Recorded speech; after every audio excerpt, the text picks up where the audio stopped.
Welcome to the latest episode of Rebecca and Rebecca, where we love books. I'm Rebecca Reed, coming to you from Indiana, where it's kind of chilly and not as chilly as it could be, I suppose, but still. And here, my partner in books is Rebecca Yager from Dallas, Texas. How are you, Rebecca, today? I'm doing pretty well, and it's not as chilly here as it is in Indiana. Thank you very much. Normal, yes. I mean, I guess it sometimes is colder in Dallas than in It Indiana, but can. not Yeah. very often. So. Yeah, it can get cold. It's our favorite time, Rebecca. It's when we get to talk to authors. It is. And today we have the lovely and talented Kara Swanson here with us today. Hello, Kara. Hello, ladies. Thank you so much for having me today. Well, you're welcome. We're so excited to chat with you today. I'm going to go ahead and read your bio just off of the Amazon author website for you. Just kind of make sure our readers know, or listeners know, I guess, not readers right now, listeners know who we're talking to and a little bit about you. Kara Swanson writes stories about fairy tales and fiery souls. She spent her childhood a little like a lost girl, running barefoot through lush green jungles, which inspired her award-winning Peter Pan retellings Dust and Shadow. She's also the co-founder of the Author Conservatory, where she has the honor of teaching young writers the craft to craft sustainable author careers.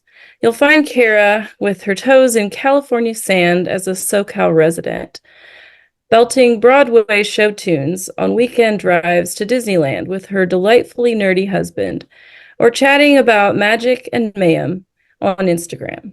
So, Kara, welcome. Thank you guys so much for having me. It's so fun to be here, and it is not terribly cold in California. So I'm a little bit jealous of the fact that you guys probably get snow a lot more often than we do. But I do also know that snow comes with its own fair share of challenges. I've always said that snow is beautiful. It just shouldn't snow on the road. I don't know if we can accomplish that, but that's what I think about snow. I love snow. I just don't like to drive in snow. So, Yeah. but yeah, so we are here to talk about Ignite. We're here to talk about you, but we're here to talk about Ignite. Well, I love fantasy. I write fantasy also. Well, I haven't published any, but I do write it. And I've always loved fantasy and sci-fi and all of that stuff. So this was right up my alley. As soon as I saw you had a new book out, I was like, let's have her on. We want to talk to her. Um, Rebecca is not quite the fantasy geek that I am. However, will We'll she allow it. she still had things that she enjoyed about the story. So Sure. before we get started, let's learn a little bit more about you, I guess. Want to start with, you know, writers. I think sometimes readers just think we sit down and, plunk out the book and then we're done with it and that's the end. But of course, we know there's a lot more to it than that. So can you talk a little bit about, your writing process and maybe how you balance your writing with home life and all of those lovely things. Yeah, absolutely. I'm happy to. And thank you, by the way, for reading Ignite. That means a lot to me. For those of you listening, Ignite came out in August. So these ladies have had a chance to read it very relatively soon since release, which just means so much to me. I really, really appreciate that. But yeah, I can kind of share a little bit about my writing journey and how I got here. And then I can also kind of touch base a little on what life looks like for me now. I started writing very young, like I think most of us did. And I was homeschooled. And so I had a sense that I really enjoyed reading, but I didn't really have a sense that I was good at writing. Because when you're kind of like comparing yourself to your younger siblings, you're not really sure whether, the fact that you could write, take a small prompt and turn it into, a 50-page project. Does that mean you're good at it or does that mean you just talk a lot, right? So as a young person, I just would write a lot as kind of escape, as a fun way to further connect with the stories I enjoyed. I was writing fan fiction probably before I even knew what that concept was. And then when I was about 17, I met a good friend, and we were kind of long distance pen pals. And she was working on a Star Wars fan fiction, and I was like, "Wait, you can do that? That sounds so fun. I'm also one of those rare extroverted writers. And so I was like, do you want to work on a project with me together? Because to me, the idea of co-authoring something felt way less scary than trying to sit down and write like a full-length project myself. And so we ended up working on a project together, long distance. And so we ended up working on a mermaids and pirates fantasy novel that if you search really hard, you can maybe still find it on Amazon. But that was a long time ago. I have grown a lot. And I jokingly refer to it with my students as like the book that shall not be named. I really appreciate the learning experience of it. But I've definitely grown a lot since then. But I was able to write this project I would write one chapter, email it to her. She would write the next chapter, email it back.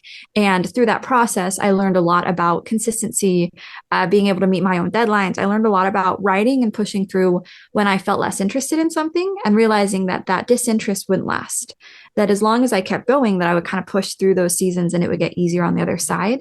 I also learned a lot about writing cliffhangers because when you're working on a project with a friend and eventually you start like writing your characters into the worst corners at the ends of chapters that you can, being like, good luck on getting them out of the tornado.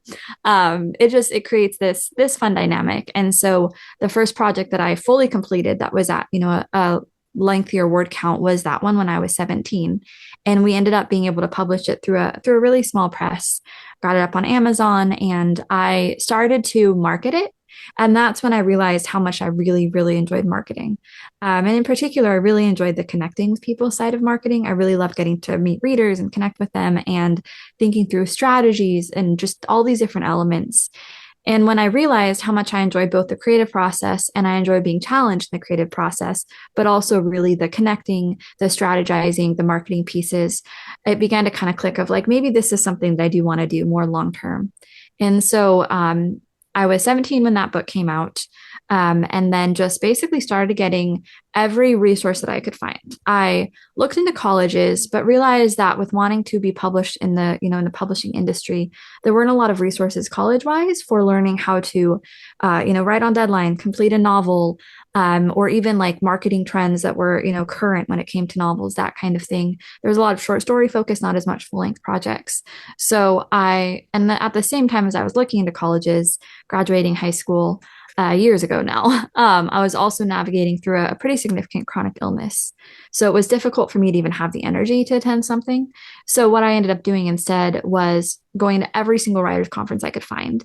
And I was a teenager who didn't have money. So I would email conferences and basically offer any sort of outside service that I could. I would apply for every single scholarship. And over time, by the time I was 20, I think I was working 8 part-time jobs in the industry, just doing everything I could find, volunteering for this conference, volunteering for that conference, running marketing here, running an ad campaign over here, handling an awards for this event, working with this editor, working with this editor, and utilizing what I could learn in order to better understand how I would market and take care of my own books, but also really utilizing it as a way to afford the kind of resources that I couldn't pay for outright, whether that be editing. When I released my novella, The Girl Could See, when I was 21, which really kind of kickstarted a lot of my career. That novella, I think, went through close to 14 rounds of edits. And I think I only paid for one of those passes because the others were either passes from authors that I had connected with that had read over it, or, feedback from editors that I had, offered to do some online assistant work for, that kind of thing. So I essentially learned how to build skills and then barter those skills for the things that I couldn't afford, which created so much built in. It allowed me to learn so many things on the job in a way that I think over the course of, I don't know, 5 or 6 years, I was able to go from, this kid who enjoyed writing but didn't know anything about it to somebody who was able to successfully launch a book and then land an agent and end up landing a publisher pretty young. I was published traditionally by the time I was 21, or well, yeah, technically actually 23, but I ended up landing my agent at 21. And so just starting young, sticking with it, and really taking every opportunity to learn. It didn't matter if I was paid for it or not. I was determined to just learn and grow as much as I could. So that's kind of a long, that's kind of a long intro on that front. But eventually I did publish my Peter Pan retellings, Dust and Shadow. Those came out in 2020 and 2021. And yeah, just continue to learn and grow from there. That's fascinating. I actually didn't know the whole story about your how you got started. So that was fascinating. I think it really shows, when you're determined to do something, what you're willing to do in order to accomplish that goal. And I think that's amazing, fascinating. Yeah, absolutely. And actually, very, very good advice to take every opportunity to learn. And I think that's true in your 20s. It's true Yeah. with Rebecca's age. It's true with my age. You never stop learning. And that's what I love about going to conferences, to see multi-published authors sitting in the same class with me, scribbling as fast as I am with the notes. So very wise. And also, you make me feel like a slacker to do all you've accomplished in your do that. So you have a lot of motivation and a lot of, what keeps you motivated then? I mean, you've accomplished all this at a fairly, at a young age. So what's keeping you Yeah. going now? Yeah, that is a great question. um, yeah, where do I start? I think so. A little bit more of my story. I grew up overseas. My parents were overseas missionaries, which was a very nuanced experience. And I think living in a different country and really soaking in so much of the value of being in another culture, yet also realizing very early that there wasn't this sense of really belonging anywhere. I think really created I learned very early on that if I wanted to build relationship or um, reach a goal, that there was very little chance that someone else was going to open that door for me. I had to learn how to open it myself very young. If I wanted to make friends, I had to be the one to initiate, because when you're moving so often, or when you're stepping into a culture, you're wanting to learn, how do I understand where this culture is coming from, not necessarily how do I bring myself to it, right? Like you're wanting to understand and kind of bring that empathy and that respect to it. And so I think that because of that being a huge part of just the framework that I grew up with, it also very much extended to the interest that I had later on. And then I think getting sick was also a huge part of it, because when we lived overseas for 16 years, from the time that I was 2 till I was about 18, 19. And so when I was co-authoring that project, it was with another friend that lived overseas as well. And so when we transitioned back to the US around the time that I was supposed to go to college, and I got really sick, and was during that period of time between like 18 to 21, I was bedridden for about 2 years of that time, and then very, very sick a lot of the rest of it. And so as I started pursuing writing and realizing how much I enjoyed it, part of it was also necessity, because it was one of the things I could do while lying in bed. And I also, one of the things that very much impacted me was realizing I only have so much mental energy. Um, I was navigating Lyme disease, which I still have. And I've learned a lot of being able to kind of like listen to my own body. And I'm in remission in a lot of ways, but I do still have to be very aware of it.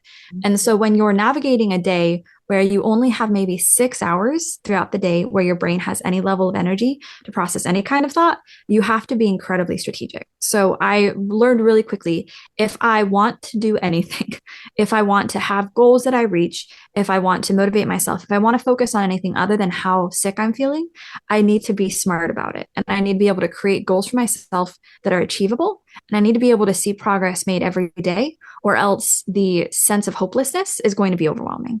And so I just started breaking down things piece by piece. If all I could do was read over a page and leave myself some notes, that's a win. If all I could do was reach out to one person and ask them for advice on something, that's a win. And being able to really value each tiny step, and giving myself the grace, and really being able to like step back and extend kindness to myself and go, for where I'm at, like those small things matter a lot. And it can be easy to feel overwhelmed that I'm not making these bigger steps, but even a small step matters. And as I began to do that and those small steps started to add up, suddenly I was able to go, okay, I'm farther ahead now, 3 months into this, one day at a time, than I was 3 months ago. So if that's true and I can keep doing this, then I'm going to be able to meet some of these goals. And so it ended up just being a lot of personal strategizing, and realizing that I had something to say, and there were other people out there who needed that encouragement too. And that when I was having a really hard day, what got me out of bed was knowing that something I'd said, something I'd shared, something I'd been able to, comment on, had also helped somebody else. And so I learned how to kind of balance this mix between creating goals for myself that were feasible and allowed me to feel like I was moving forward, even if that progress was slow, and also balancing that out with going, why do I exist? Like, which is a broad question, but when you're sick and it feels like the future is kind of trepidatious. Like, why? What can I do? What value can I bring? If I can't get out of bed tomorrow, what can I do today that matters? And so being able to build relationships and pour into people. And I think that seeing that in small ways just continue to grow over the years, I think that's where the motivation comes. Because if that girl who was, 19, lying in bed, could only send one note of encouragement to somebody on Instagram, and then read over a paragraph of her work and then was just done and exhausted for the rest of the day. If she could make some kind of an impact, if she could move forward, like she would be absolutely shocked to see where I am now. I'm not 30 yet, and I co-own a company. Like, it's insane the things that the Lord has been able to do and the doors He's opened for me. And so if I can make an impact and if I can move forward at those spaces where the world felt so small, then the impact that I can have now, the world feels bigger. Even if that biggerness maybe is overwhelming, even if that scale maybe feels overwhelming now, then there's a sense of like, I have to keep moving forward, because this is what that girl was getting out of bed for. And I've reached the goals that she never thought she would. So I just have to keep trying. Wow. Yeah, that's awesome. I mean, I I struggle sometimes to know what to say to people and but I guess sometimes it doesn't even matter what you say as long as you say something. Yeah. Sometimes just the fact that you notice them is enough, I guess. I never Yeah, thought about absolutely. it that much, but that's inspiring. Mhm. Well, You're Yeah, we're inspiring. done. Okay. This is great. I know.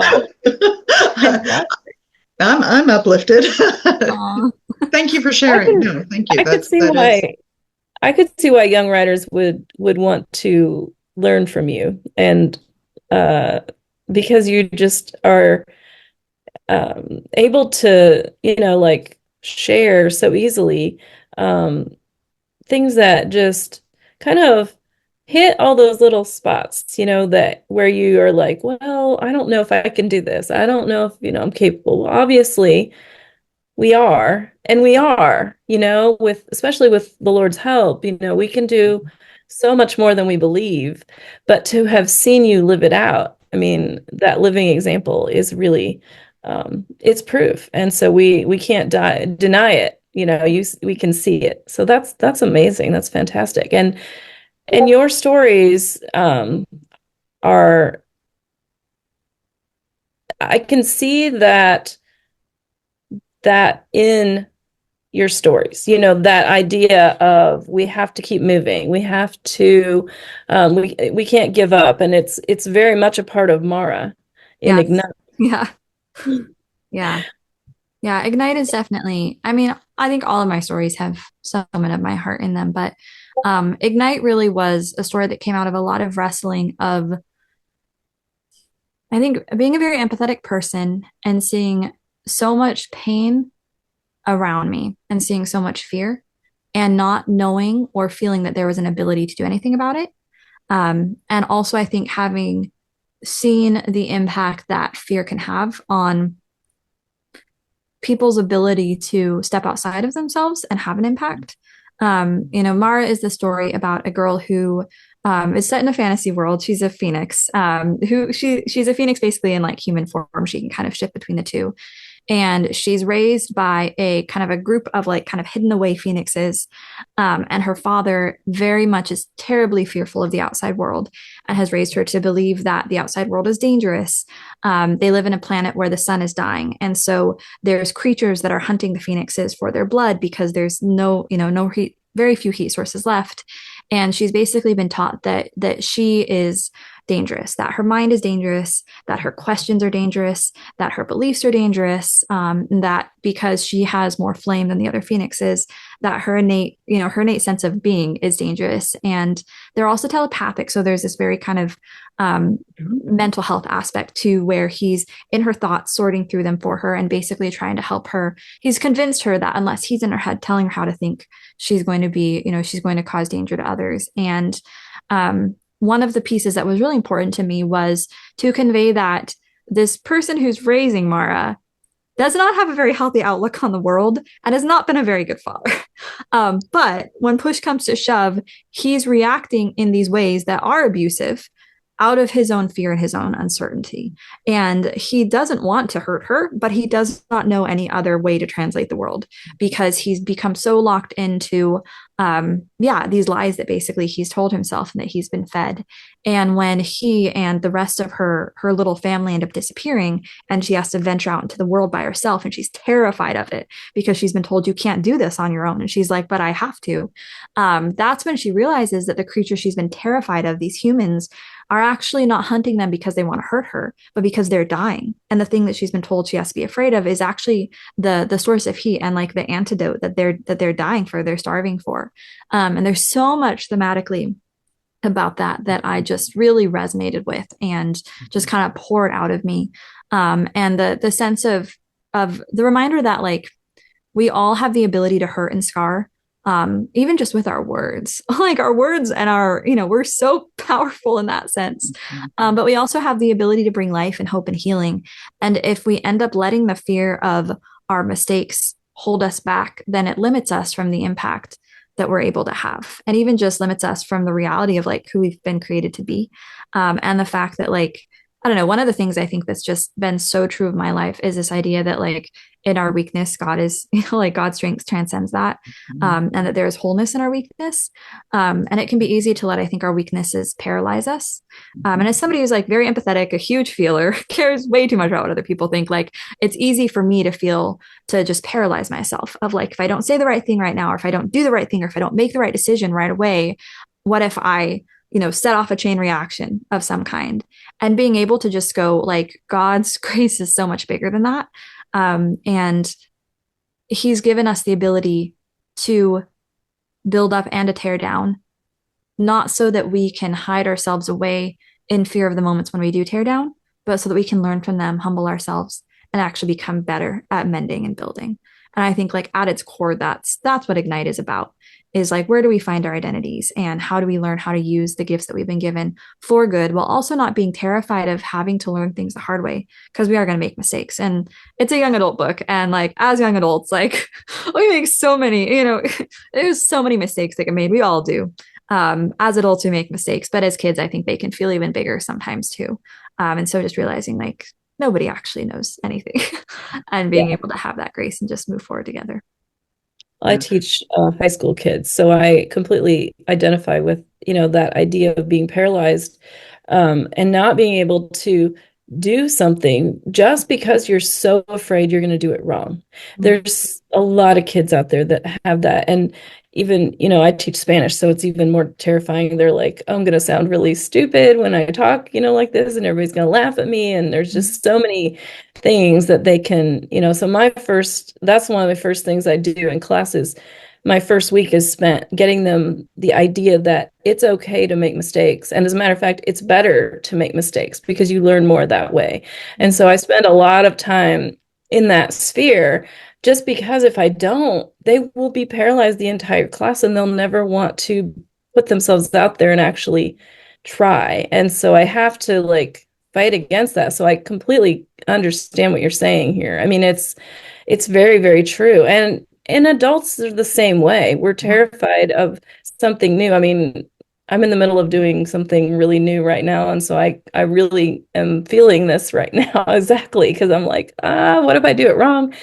But if you don't ever do it, you'll never figure out if you did it wrong because you'll never know. So you'll never grow. That is one thing. And again, as Rebecca alluded to, I am not normally a fantasy reader. And I'm really glad for our little podcast here, because that is stretching my reading genres, which I think is really great. And I think people need to read out of their comfort zone. Besides living out of their comfort zone, they need to read out of their comfort zone. But the themes of this did resonate, like you talked about, the themes of what Mara is facing and how does she face her whole world turning upside down and everything she believed is spun on its head. And it was, because that can be life sometimes too. So, whether you read fantasy or not, the themes, the things that resonate there are just so good. By the way, you're a very good writer. I mean that you're very good. And I liked your settings. I could see this world that, this icy world with the dying sun. And then later on in the book, the descriptions of the other places were just so vivid and so clear. And then the ways you peeled away things, the layers. Rebecca and I had a good conversation about layers when we did your review of Ignite, and just, you sprinkled breadcrumbs and you took us all on this journey with Mara that, was amazing. So well done on that, even though, not my genre, but gosh, well done. So much to me. Thank you. Oh no, I love that, because that's something I know as a writer personally, I just want to tell everybody everything. And it's like, I know that's not what I need to do because it's not the best experience for the reader, but I'm just like, oh, they need to know this. No, maybe they really don't. But your book really was inspiring too, in that regard too, because I was really paying attention to like how you just told enough, there was just enough to, and it was never unclear, but it was just enough to keep us going to that next thing and the next thing and the next thing. And there were so many things that were revealed in the story that, there was a lot of that where you were just taking us from this point to this point to this point to this point, and you just really pulled us through that story. I really enjoyed, we talked about the theme. I felt like tempering, that idea of tempering, which is kind of what we were talking about, the idea of, being plunged into something, getting hammered on, and then like being changed, and then plunging into that cold water, so to speak, of another situation, and then having to take that and just go through. I felt like you really, carried that through. But one thing we didn't talk about in the review that I was really struck by too was the idea of sacrifice, and how that, freely given versus taken sacrifice was a huge part of this story. Yeah. Yeah. So I think sacrifice is something that is so powerful. But one of the things that really stood out to me, and I think being sick for so long and then gaining back my mobility, but doing so slowly, and then realizing how much was oftentimes expected that was beyond what was feasible for me with just where my health was at, but even just practically, and beginning to realize that I think particularly in settings where it's more valued to be sacrificial and to give, but it can be hard to balance that and to be able to identify like you're actually giving more than you have.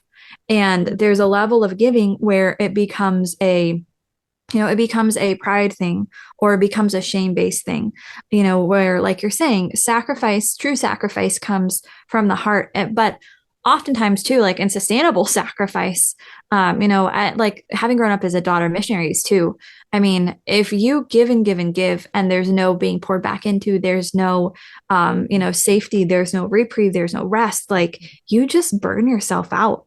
And then not only are you not actually helping the people that you're with, but you're slowing down and you're limiting your ability to continue to grow as a person. And you're also setting an example that's not always the healthiest. And so I think there's so many nuances to the idea of sacrifice that really mattered a lot to me. And so being able to take the idea and like the mythology of a phoenix, where sacrifice is built into like how they operate, and the idea of, losing everything and having to restart and kind of rebuild physically and even emotionally, and really taking Mara through a journey of like, what is true sacrifice? And, what does it mean to give, but what does it also mean to be given to?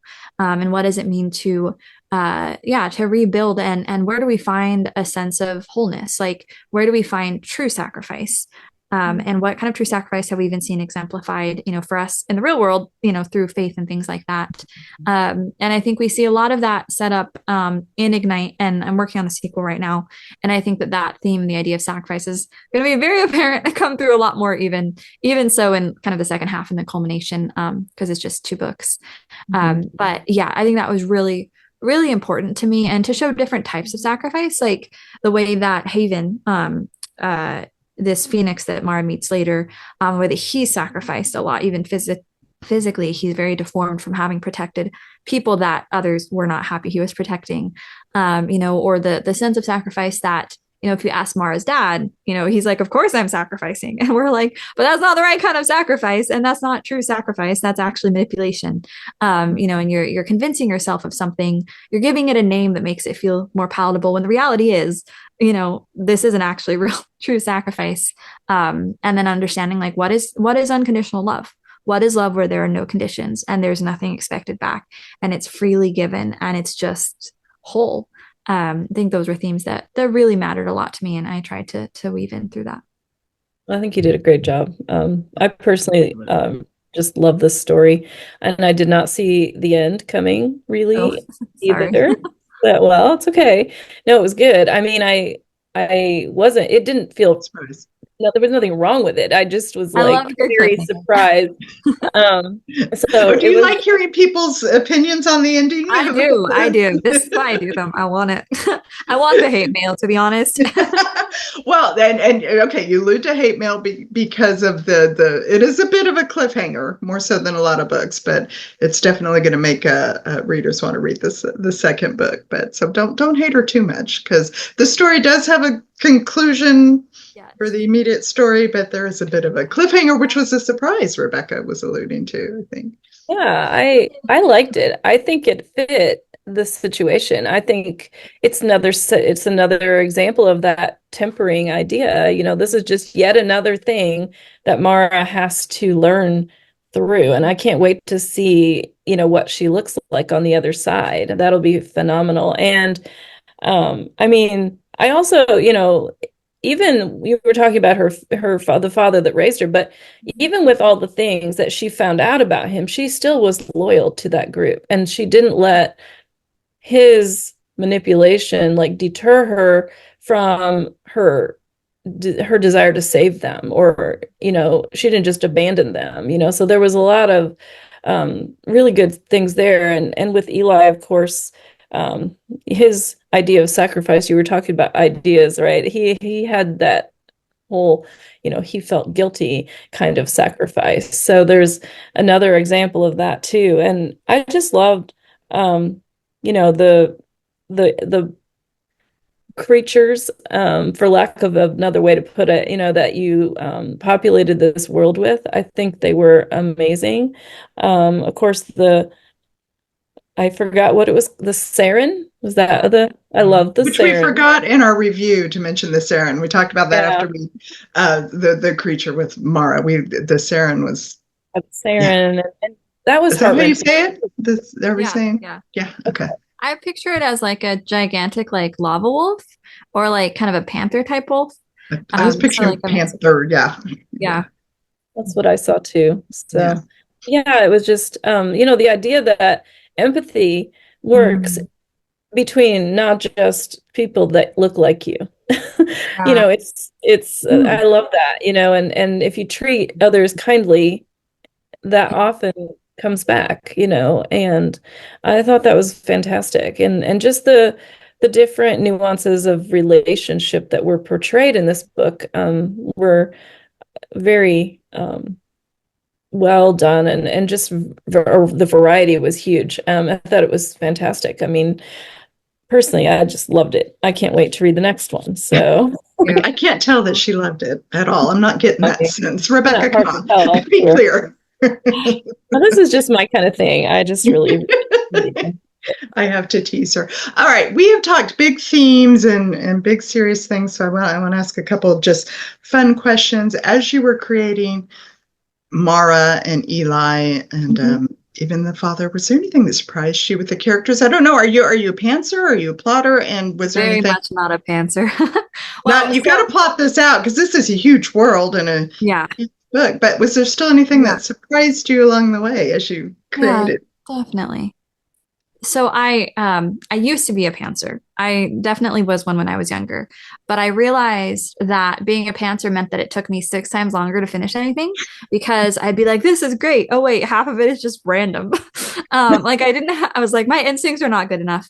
And so when I started outlining, I realized that it was way faster.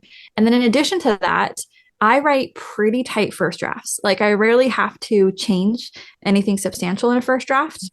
Usually it's just tightening it up. And so because of that, drafting itself is really exhausting for me. I find it very like mentally tiring. So I like writing. I dislike drafting. I like seeing it come together. I like editing and polishing it up, but the drafting process, I'm just like, my brain is so tired. So I find that outlining in advance means it saves me from having to do multiple drafts. um, but I do still definitely discover pieces as I go. And I tend to figure out big picture things and how to maneuver all the different pieces in place. But then a lot of the characters kind of flesh themselves out as I go. Um, let's see. I think the Saren kind of appeared as I was drafting. I knew I Mhm. needed something to happen kind of earlier on to push Mara out of a situation she was in. And then it just like appeared in my mind. And I was like, oh, now we have this creature. And oh, it has a baby in a pouch. This is wild. This is so fun. A marsupial wolf panther creature thing. This is so fun.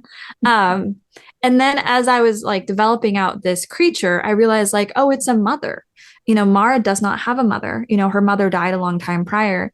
And like, oh, this is going to be the first, like, the idea of being able to take a creature that at first she's afraid of and then kind of learns to respect and seeing it defending and being selfless and it showing sacrificial love to its child. Like what an interesting way for her to see something that is so counter to how she's been raised. And if like even an animal can be this selfless, then it starts to kind of dismantle some of the things that her father has told her. So the Saren was definitely a surprise. And then as the story kind of progressed, I was able to weave her in later on and build it out more. Um, I would say so. In general, Ignite is an interesting story because I've had variations of Mara and Eli, Jude, and her dad in my head since I was like 16. And I originally tried writing a version of the story years and years ago where instead of being a phoenix, she was like part angel. And so she still had wings, but there was like a very different mythos. And I tried writing 6 versions of this book and it just would never fit together. And it was chaos and it was crazy. And I was 16 and I don't know what I was doing. Um, but I really loved the sacrificial themes. A lot of the story was similar, just a very different world. And so I kind of let it sit for a long time. And then about 2 years ago, I came back to it and was sort of messing with it and had this moment, this light bulb moment of, oh, if I make her into a phoenix and if I reorient the entire world, everything I've been trying to figure out how to get fit clicks suddenly. And like, here's this whole thing. And so there were a lot of pieces that were fascinating to see kind of this. It was like I watched parts of the version that I created when I was younger click into place. And then I saw other pieces kind of fall away. And one of the things that was really interesting was just how incredibly kind and empathetic Mara is and how important that was, but how abnormal it is for someone who was raised in the kind of fearful, angry environment that she was raised in, and how manipulated she is and how much she's taught to fear things. She shouldn't be as kind and she shouldn't be as empathetic as she is. And so being able to develop out, like, if she's going to be this way, which is important, and, I have friends, I know people, like, there's even like little pieces of my story where, like, there's aspects where, living with chronic illness and some of these things, like I could have ended up so much more bitter on the other side of so many of these things. And just what kind of pieces need to be in place, what kind of protections, like what sort of beauty does someone need to be engaging with to come out on the other side and not have their heart be so hardened. And so there were aspects of that and watching like Mara's humanity kind of come through in unique ways that were really fun and surprising.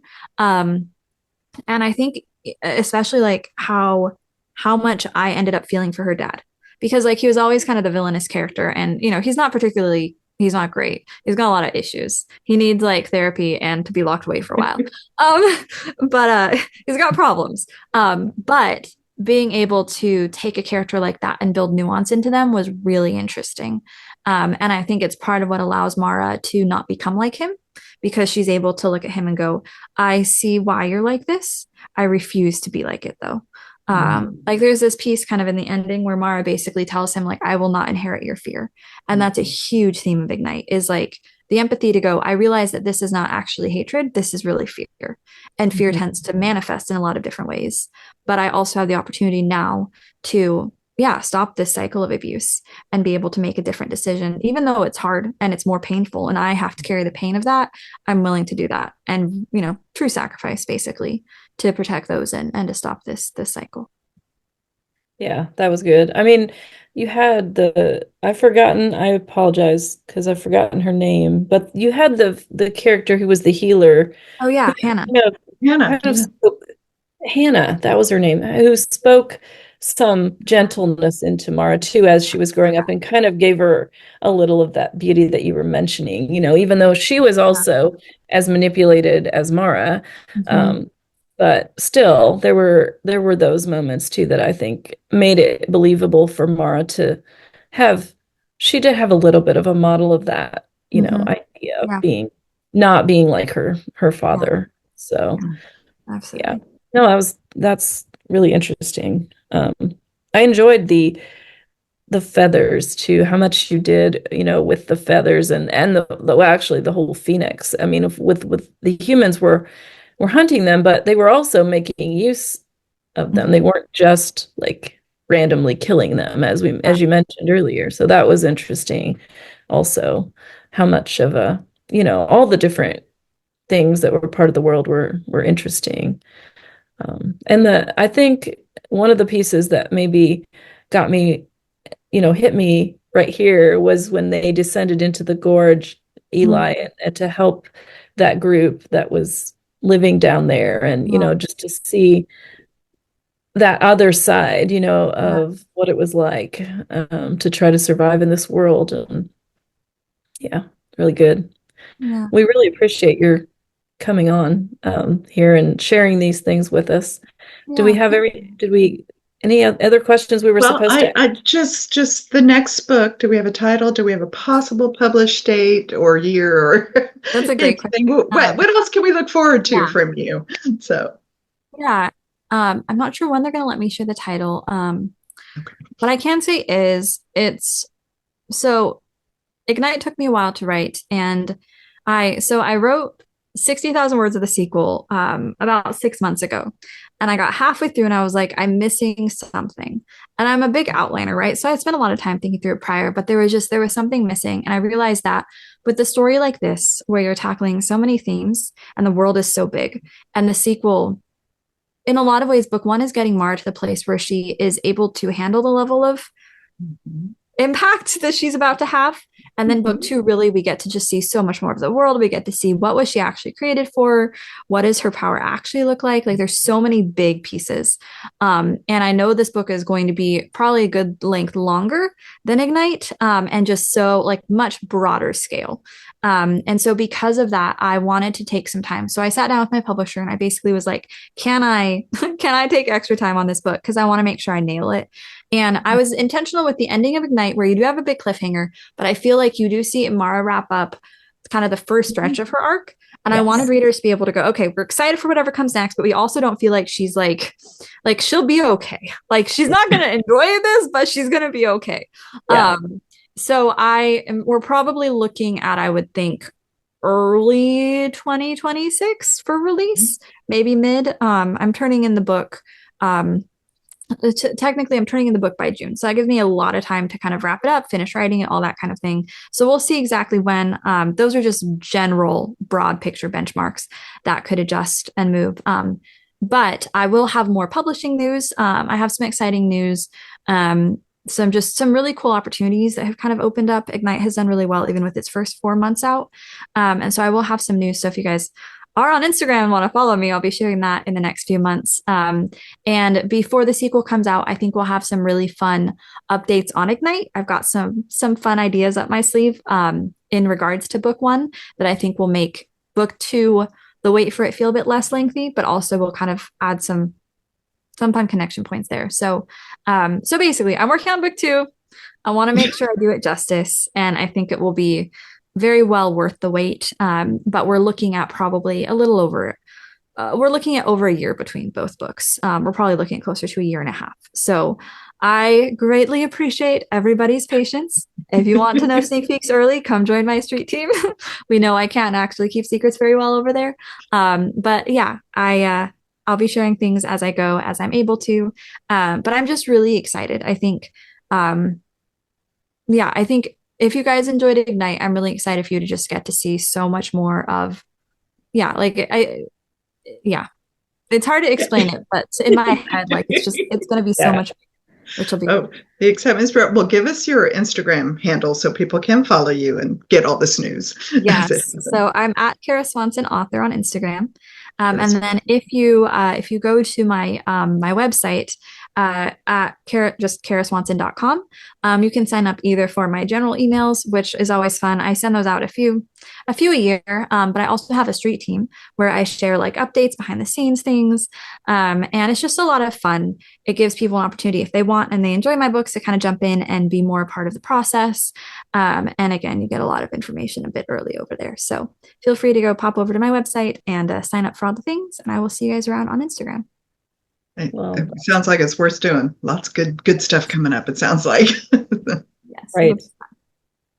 All right. Well, thank you so much. And so, Rebecca, what do we have coming up next month on our Next show? month, we're shifting gears from fantasy. We're going to romantic suspense, and we are reading Guarding Truth by Kelly Underwood, and we will have Kelly with us, and she's a new author for us as well to interview. So join us for romantic suspense next month, and follow us on Instagram. We all love Instagram here, besides Kara Swanson author, right?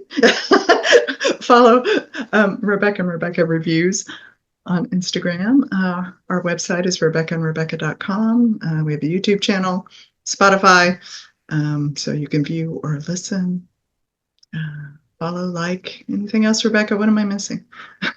Those are all good things. Yes, you should definitely subscribe to the YouTube channel, follow us, like us, and go and pick up Ignite if you haven't read it. I listened to it, by the way, and the narrator is excellent, so that was fantastic as well. And any format of Ignite, and then get with Kara on her website and her Instagram so that you can keep up with what's going on. So, and until next time, we're so glad you joined us.